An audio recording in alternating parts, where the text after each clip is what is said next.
And when we take a look at the global perspective of COVID-19, Kun Thepchai, right now the epicenter has moved to Latin America.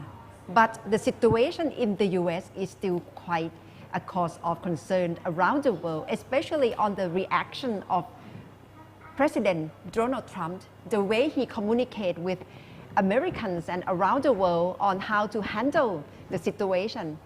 And let's take a look at previous statements he made on coronavirus and see how it has been different from the past up until present. As of now, more than 100,000 people across the United States have died from the COVID-19 pandemic, according to a tally by Johns Hopkins University. 4 months earlier, President Donald Trump compared the coronavirus with the seasonal flu. Here, 35,000 people on average die each year from the flu. Did anyone know that? 35,000. That's a lot of people. It could go to 100,000, it could be 27,000. They say usually a minimum of 27, goes up to 100,000 people a year die. And so far, we have lost nobody to coronavirus in the United States. Nobody. On March 11th, President Trump addressed to the nation, imposed restrictions on European travel, called for unity, and asked people to set aside partisan differences. My fellow Americans, tonight I want to speak with you about our nation's unprecedented response to the coronavirus outbreak that started in China and is now spreading throughout the world. Today, the World Health Organization officially announced that this is a global pandemic. This is not a financial crisis. This is just a temporary moment of time that we will overcome together as a nation and as a world.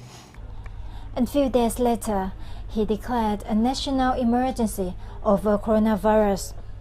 To unleash the full power of the federal government in this effort today, I am officially declaring a national emergency. On March 30th, President Trump told reporters the reason why he downplayed the severity of the situation. What do you say to Americans who are upset with you over the way you downplayed this crisis over the last couple of months? The statements I made are, I want to keep the country calm. I don't want panic in the country. I could cause panic much better than even you. I would make you look like a minor league player. But you know what? I don't want to do that. I want to have our country be calm and strong and fight and win, and it will go away. Americans. Trump's tendency during his 3 years as president has been to punch back against his critics. I guess I'm doing okay because, to the best of my knowledge, I'm the President of the United States, despite the things that are said. Thank you very much.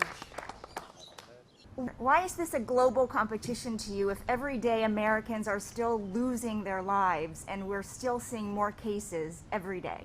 Well, they're losing their lives everywhere in the world, and maybe that's a question you should ask China.